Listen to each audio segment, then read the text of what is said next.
Hello, my lovelies, and welcome to yet another edition of Cooking with Me. Yes, I hope you're staying safe and you're at home and not trying to do anything crazy. Today, I'm going to make a recipe that is inspired by my East Indian heritage. Some of you may not know that my mother is Bengali and my father is Punjabi. So they're from two different states. And so I grew up eating the food from both sides of my family. And I am going to delve deep down into this very simple Bengali inspired lunch, which is purely vegetarian. And I'm working with whatever limited ingredients I have. I will continue the story, but jumping right into the recipe first before anything else. All right, so quickly I'm just going to attach this thing where it needs to go so you can get a good look at what we will be making. Alrighty, okay, sorry, technical stuff. I do this on Facebook, but you know how it is. It just did not want to cooperate with me. All right, so I'm working on we are making two dishes. The first dish that we are making comes from eggplants. And what I did with this eggplant is I actually cut it into thick slices. And then I put little gashes in it. I don't know if you can see, but there's little cuts. So don't cut it all the way through, just make little gashes in it. And then sprinkle generous amounts of salt and turmeric onto these eggplant slices. This is whatever I had left over, so it's not like I went and bought actually to make this recipe. I'm just trying to wing it with whatever I have in my house right now. Okay, and I know that a lot of you are doing the same. Okay, now there's two ways to eat this. One is to just fry it just like this, but you see how it's like mushy and everything? So in order for it to have some kind of body or texture, the trick that my mom uses is she uses some rice flour. I've gone a step ahead and I season it a little bit, just a little bit, because there's already salt in the eggplant. And then I also like to add the star, which is nigella seeds. So basically these eggplants are going to be fried in mustard oil. Believe it or not, mustard oil to Bengali cooking is what butter is to French baking. Okay, it's a match made in heaven, and a lot of the flavor actually depends on using the mustard oil and using it right. So you're going to get it in an Indian store. Be careful that it should say edible mustard oil. If it doesn't say edible, then it's not to be eaten. I'm going to put very little mustard oil, and then I'm going to set my heat to max. So basically what you do with mustard oil is you have to smoke it out, and it has a very nice, almost wasabi kind of an aroma. But it doesn't smell up your food. Like people think it smells, but if you cook well with it, then there isn't that raw mustard smell in it. Okay, so I'm gonna just give this a little zhuzh. Yeah, I'm making a mess. Yesterday I spent 4 hours cleaning my kitchen cabinets, but okay, so this mustard oil needs to be smoking. Let me see if, yeah, okay, I hope you're getting a better view now that I turned the light on. A big hello to everybody that's tuning in. I do appreciate your love and support.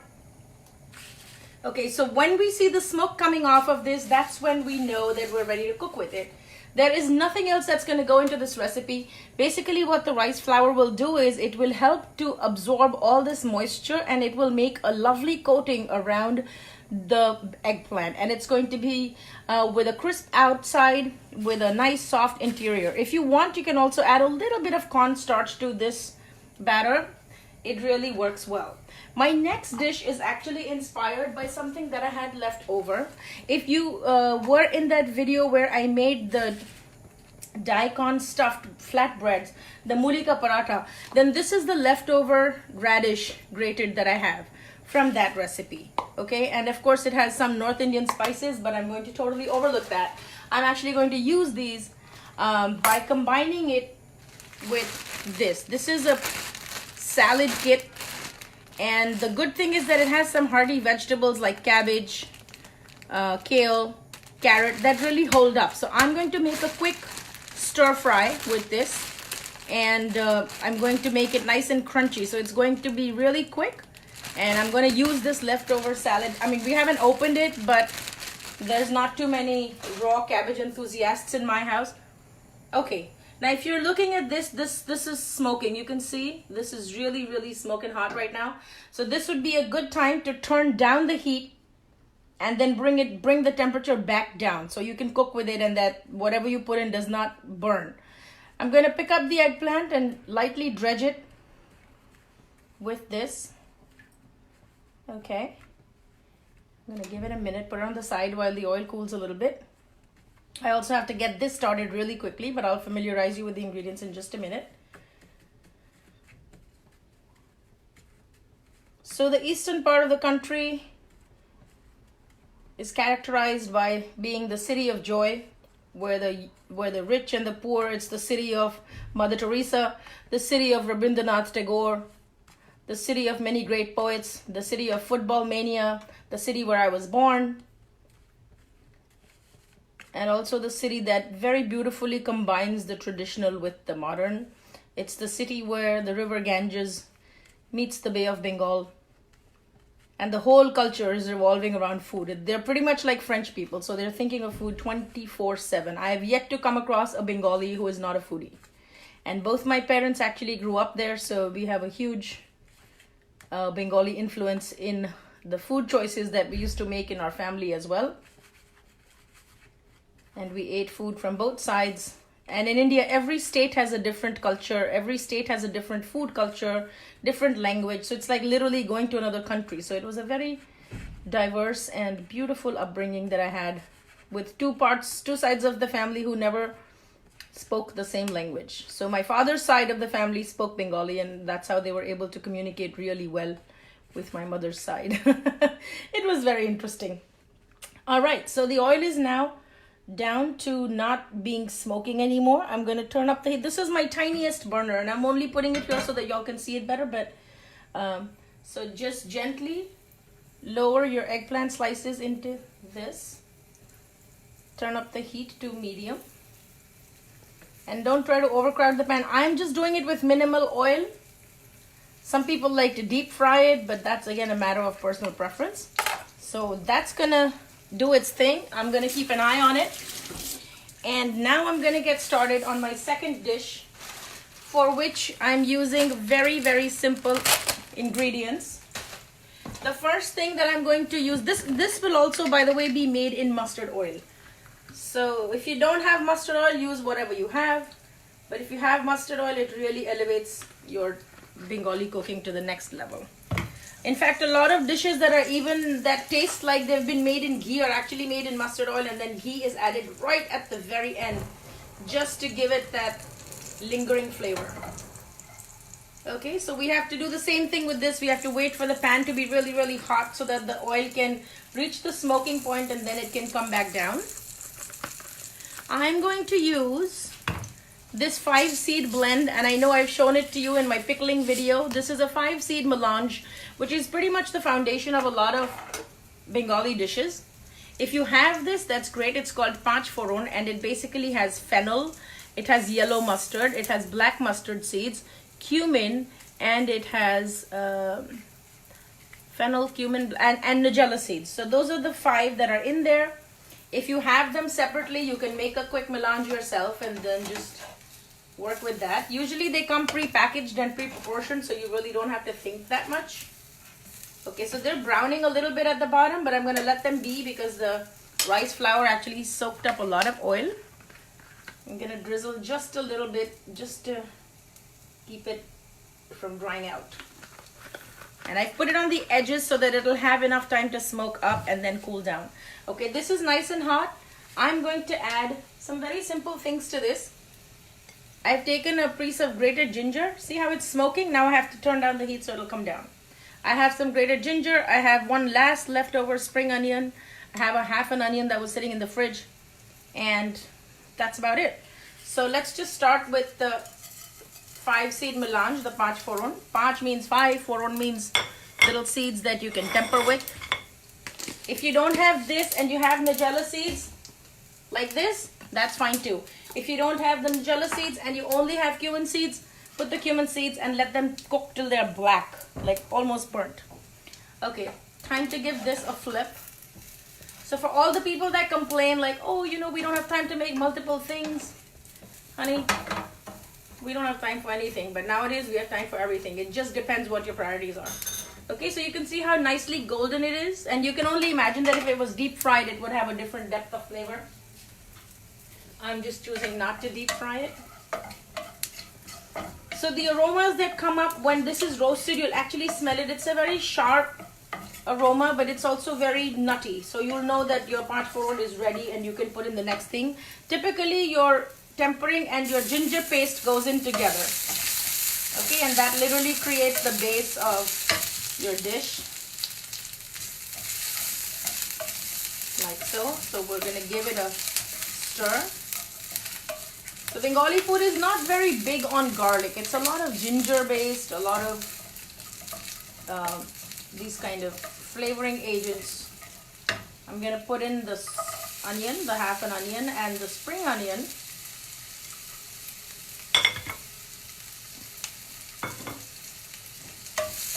Okay, so just to think that Rabindranath Tagore, Mother Teresa, and the world famous Satyajit Ray, who made so many movies, and the fantastic singer Shreya Ghoshal, who is Bengali but never lived in Calcutta, but they all grew up eating this food, huh? Interesting. So for me, this is soul food, because this is the food that reminds me of my childhood and special things that my mom would make for me.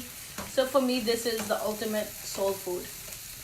And on birthdays, in my grandmother's house, the birthday person would be served in a silver plate with all the silver bowls with all their favorite foods. So it would be a big plate and then little bowls of your favorite foods in that. So the thing with eggplant, if you take a look here, after a while it does release the oil back. You just have to be persistent enough and hang in there. Now do remember, we don't have to brown the onions. This is not a korma dish or not a North Indian curry dish that we're making. So we don't have to brown the onions. We just have to make it translucent enough. In the meantime, what I'm going to do is I'm going to make a spice blend from just staple stuff in my masala box. And I'm going to add turmeric. There's always tons of turmeric in Bengali cooking. Some red chili powder, some garam masala, and I'm going to go and put some water in this, and also some coriander powder. So this is what I'm going to put. This is a little bit of coriander powder, and this is what gives it the base. Now we want the spice effect to be very subtle and not overdone. So what I do is add some water to this and just make a little bit of a paste. You see this? It's like just dissolve all of these in water, so even when you put it in the oil, it does not burn, and yet it has enough time to simmer and reduce down so that it'll taste good. Okay, I'm gonna go back into here and see. So I like my eggplant, this dish is called begoon bhaja. I like mine to be very soft. My daughter likes them crisp, so I guess I'm gonna have to do a few of each. You see how amazing this is? This has so much crunch. Very well crisped up. And they also shrink a little bit, so if you feel like you have room to put in another one, just sneak it in there, okay? No big deal. I know there's not enough oil in the pan, but you know, we'll get there. Okay, so this is sauteing. It's still going to take a few seconds. Translucent. And I keep pausing and turning down the heat so I can talk to you guys. Now to this, I'm going to add my cabbage and whatever else it is. Oh, it does come with a pomegranate dressing. Yay! Maybe we'll use that for some other dish. Okay, I'm going to add this. So me and my daughter were both very big fans of cabbage. I think it's the heartiest thing in the world. Absolutely love it. You can have it in any form, no problem. I'm going to turn up the heat so I can give it a good saute. I won't add the salt yet because I'm using the radish from before, which is my leftover, and that was already seasoned. So I don't want to over season this thing. I'm going to add this right away along with it.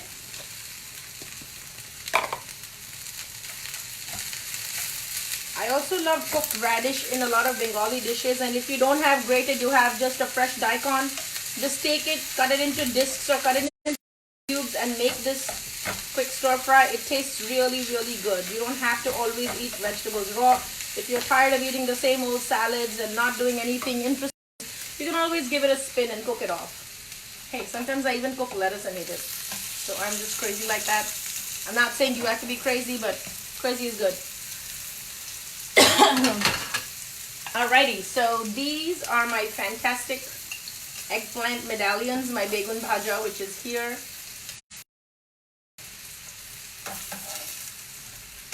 I'm gonna leave this in for a minute. Eye on this one. Oh my god, can you see how good that looks? Wow. All right, this is the last one that's going in, and I'm gonna give this a little flip and bring it. Is that okay? Now bringing my attention back to this guy over here. You see that? Don't you want a piece of that? Yum yum. So I have rice that's already made in the Instapot, and I have dal that I have left over from 2 days ago, which I'm not about to throw. Okay, so I'm gonna give this a quick stir, and now I'm gonna go ahead and add my little masala thing. What a nice technical description, right? Yeah, so my mom's family was really large, and they had 11 brothers and sisters growing up. And in my grandmother's house, it always felt like there was a party of some kind, because there were just so many people. So my grandparents had 11 kids, all of whom were married. My mom was the fourth kid from top. So she had a lot of younger siblings. They were married. They had kids. There were no girls in that family, only boys as grandchildren. So my sister and I used to get a lot of attention from my grandmother, from my uncles. They just loved us dearly. Okay, now I'm gonna go in and check for salt, just to know whether it needs it or not. It needs just a little bit of salt, not too much. Now if you remember, in this daikon, I already had a little bit of green peppers. I already had cilantro in there, so I don't really need to do much. But if you're using daikon cubes or little daikon slices to make your own stir fry, then feel free to add green peppers or dry red chilies, whatever you have.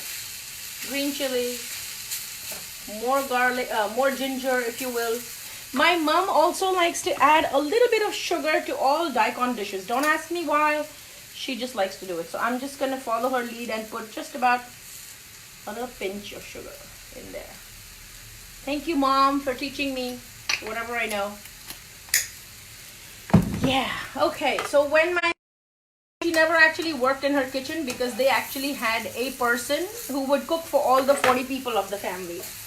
And he had to be of a certain religious affiliation to be able to be allowed in the kitchen. There was a special person who was only allowed to touch the vegetables. It was very complicated. It seemed like I was living back in God knows the 3rd century or something. So they were very strict. So considering that, I think my mom was the total rebel. So she decided to marry somebody who was from a different cultural background, spoke a different language, ate a different food. But see, it was a good decision, right? I think I turned out pretty okay. All right, so now in order to just soften this a little, if you want, you can add potatoes. It gives it a nice creamy texture. I am just trying to stay away from eating too much potato stuff and too many carbs. So I'm going to not add any, but you can if you want. And add a little bit of water so that it can steam and come together. You'll notice that the radish is actually pretty soft from the fact that it was sprinkled with salt and then left alone to draw out the moisture, and then I had squeezed it dry. I don't know if you remember that. Do take a minute to watch that video if you feel like. And if you didn't watch it, hey, that's okay. We are here, we are now. That's what matters, right? I'm going to add just a little more water, and then I'm going to do a hack to make it steam really quickly.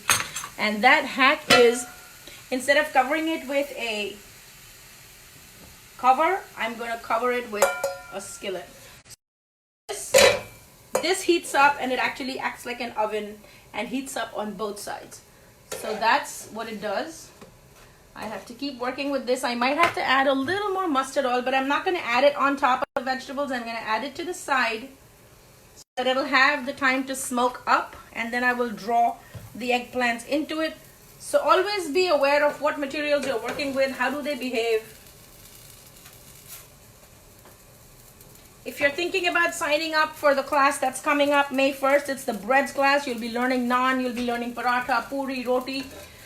Definitely check it out. It's going to be so much fun, and it's online, so you don't have to leave your home. It needs basically the Indian bread making class.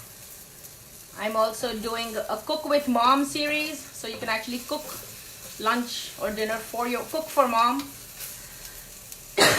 So lots of exciting classes coming up. Stay tuned to my page. If you want to order any of the spices, it's www.queenscurrykitchen.com, and there's an order online. You'll see the book, you'll see the spices, everything is on there. But you know what, I just want you to come here, I want you to hang out, I want you to get value from whatever you're seeing. If you feel like this could benefit somebody who's stuck in quarantine with boring food, or missing their home, or missing their Indian takeout, share this page with them. Start a watch party from your Facebook page. It might help somebody to not feel so homesick anymore. Okay, I'm going to grab a knife. Now you need a fork. Okay, and I will do a taste test. So this is my dal from before. And now the best part of this thing. I'm gonna wait for this to steam. It should be about 4 to 5 minutes, and I don't want to keep you waiting, so I'm gonna let you go. But I will put pictures of everything that you see here. You'll be able to see pictures of it. You'll be able to see how it actually turned out. It doesn't look like much, but I'm telling you, it tastes bomb, y'all. Y'all, it tastes bomb, just like me. Okay. Alrighty. So I'm trying to catch up with all the comments. Much for hanging in there. Hi Nisha, hi Reshmi, hi Maria, hi Andrew, Shani. Hello and welcome to all of you. Okay, so I'm gonna take off this and put it here. Take off this and put it here. And yes, we will turn off the flame and we will do a taste test. All right, so there should be nothing that should come between a person. And you know what? I'm going to actually use my hand so you can see. So you see how it's nice and crisp on the outside? And it's soft.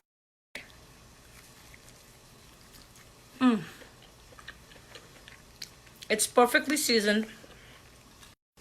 It's so meaty and so soft. It really brings me back to my childhood. Whenever I eat anything that's been fried in mustard oil, it really brings me back to my childhood. So I hope you're going to give this a try. I don't know if you have access to eggplant right now or not, but here we are. If I inspired you, if I encouraged you in any way, I will really consider that every bit of my time was totally worth it. If it inspired you to create something for your family that you can eat together, and if it brought value to your life, I'm just thankful for that. I hope you all are going to be safe, and you're going to stay indoors and continue to enjoy your time with each other. Thank you so much again for joining me. Like always, I cannot thank you enough for your love and support. I'm sending lots of prayers and blessings for healing and for your protection and for your family. So thanks again. Stay in tune with the Queen's Curry Kitchen, and I'll be back with more. Until then, namaste and goodbye.